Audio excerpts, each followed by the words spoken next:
उसने भी मेरे बारे में। लेकिन तू तो मुझे कॉलेज के जमाने से जानती है ना तू।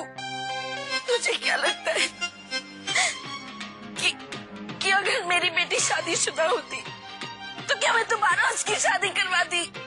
पैम और मैं दोनों जहर खा के आत्महत्या कर लेते, यही मर जाते। नहीं टीना, नहीं डिम्पी।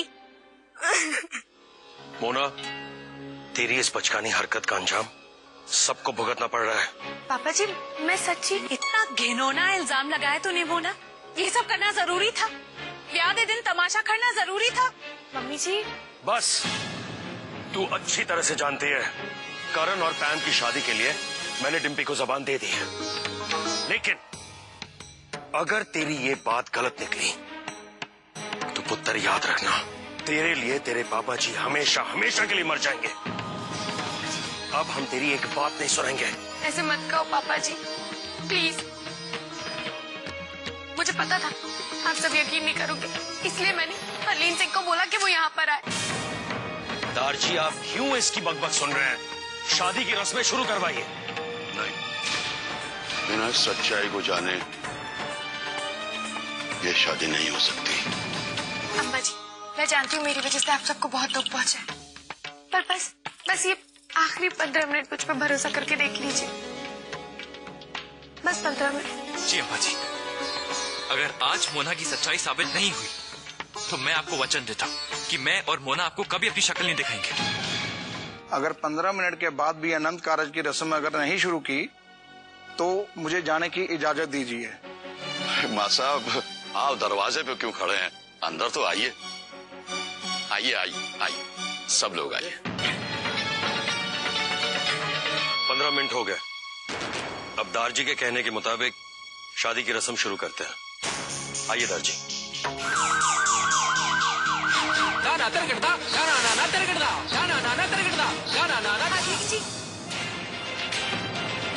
आने में थोड़ी सी देर हो गई।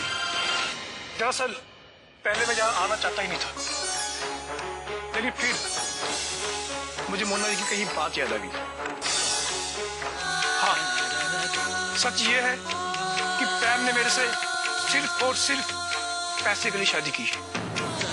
शादी की रात जब इसे मालूम चला कि मैं उतना अमीर नहीं हूँ जितना ये समझती है, तो सारा सोना रुपया लेकर चंपत हो गई। हरलीन ने जो भी कहा सच कहा है। चंडीगढ़ पुलिस ने हमें रिकॉर्ड भेजा है कि कितने लोगों ने इन दोनों माँ बेटियों की शिकायत की है। इन दोनों माँ बेटियों ने कितने लोगों को लूटा है। तेरा साथ देकर मैं अपनी बेटी से लड़ रही थी और तूने मुझे, अपनी बचपन की सहेली को, इतना बड़ा धोखा दिया। क्या करती मैं तेरी तरह किस्मत वाली नहीं हूँ। अच्छा पति, अच्छा घर, अच्छी बेटी, सब कुछ है तेरे पास, सब कुछ। कॉलेज में भी बेस्ट से बेस्ट चीज तुझे ही मिलती थी। मुझे क्या मिला? क्या मिला मुझे? तुम भी जानती थी ना कि मैं हितल से प्यार करता हूँ।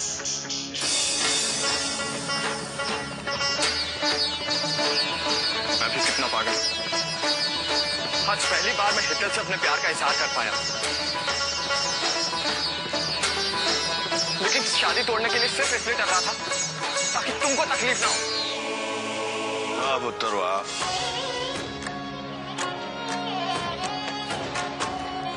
अपने प्यार को दांव पे लगा दिया तूने।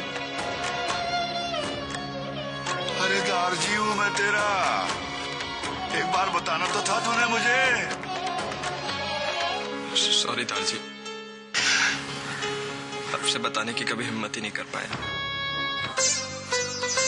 बात पुत्र, पुराने सारे गिले शिकवे भूल जाओ और अपनी हितल का हाथ हमारे करण पुत्र के हाथ में दे दे।